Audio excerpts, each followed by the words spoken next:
So I thought I would take today to talk about why it seems like the United States has such an issue building foreign firearms despite being able to build some really phenomenal ARs and other domestic weapons.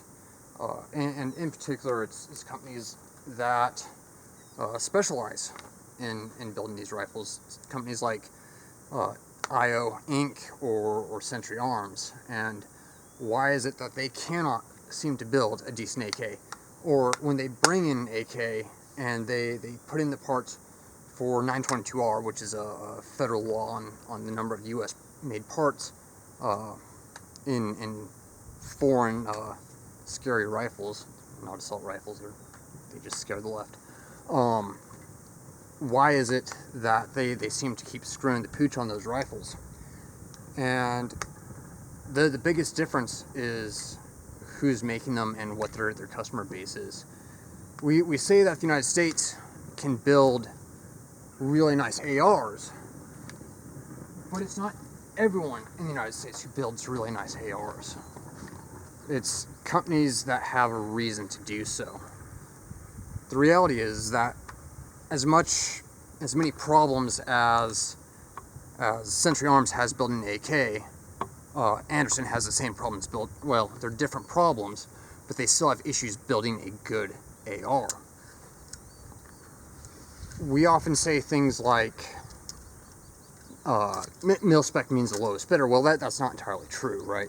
The reality is that mil-spec means the lowest bidder who can adhere to a certain standard, right? So when Romania told Kruger to build them a bunch of AKs, there was requisites to that. There was certain standards that had to be upheld for those AKs. Things like receiver life, bolt life, accuracy, and in some cases parts interchangeability, right? When Century Arms decides to build an AK or PSA or IO, there's no such demands. There's no, well, if we don't do this right, we lose the contract. Not only do we lose the contract, the rifles that we did build get rejected and we don't get paid for them.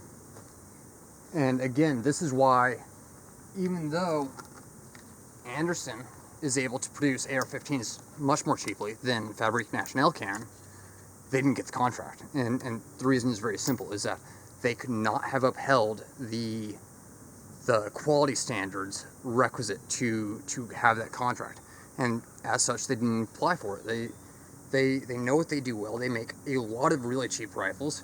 They know that there's going to be some problems that get out the door, and they'll address those issues as people send them in, assuming that they even send them in, right?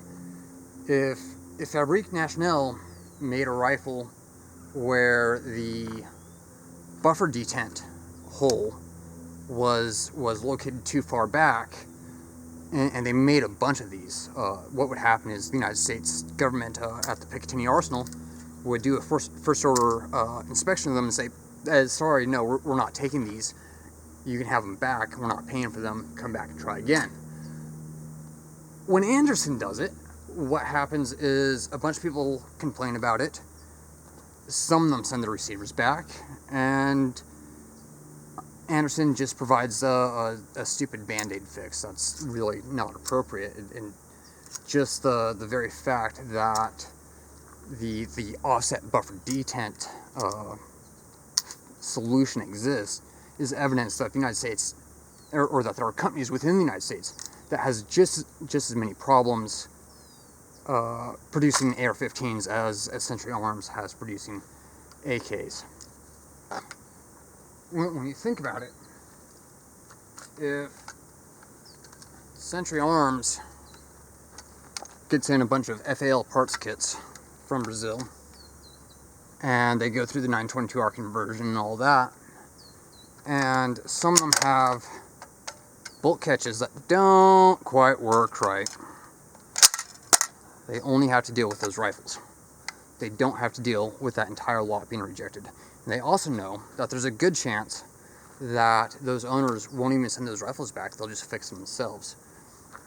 Had Bell done that to the Brazilian government, all those rifles would have been kicked back, right? If that was an issue that was found, Bell is paying for those rifles, not the individual. And so therein lies the issue. It's not a case of we can't build good AKs. It's a case that Century Arms has opted not to.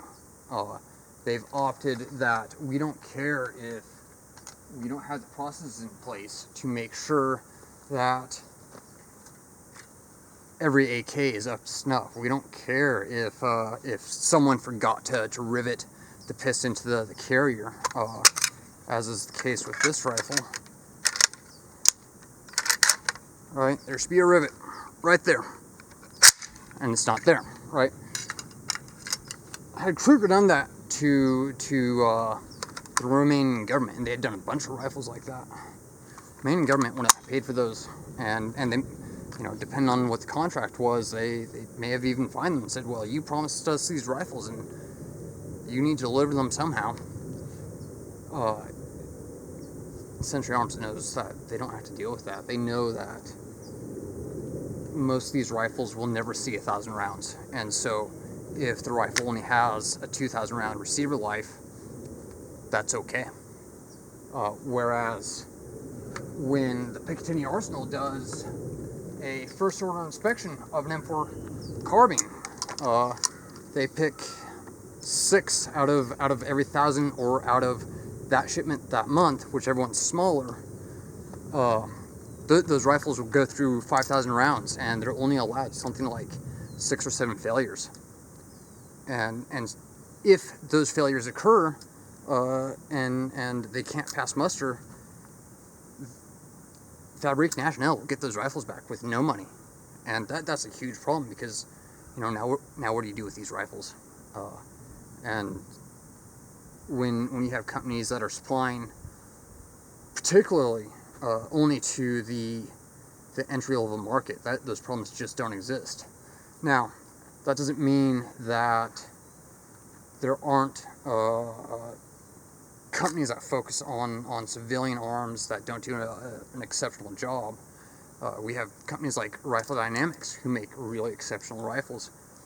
We have companies like JP Enterprises who focuses heavily on the competition market, and those rifles are very unlikely to have problems, because again, they care, they know that there are demands of those rifles, and failure to uphold those will result in the loss of sales. And Century Arms it just doesn't have to deal with that. So that's the issue. Is really and honestly, if LMT decide that they're going to start supplying people with AKs, those AKs would be absolutely phenomenal. The material science behind them, the dimensioning behind them would be on point. They would check them at the frequency needed to check to make sure that there's not a problem within the manufacturing process, and they would be good rifles. It's not that we can't do it, it's that the companies that choose to produce them know what their market is, and they prefer to sell cheap rifles because Americans look at AKs and go, it's a cheap commie gun. I'm not going to pay for the labor requisite to build a good rifle within the United States.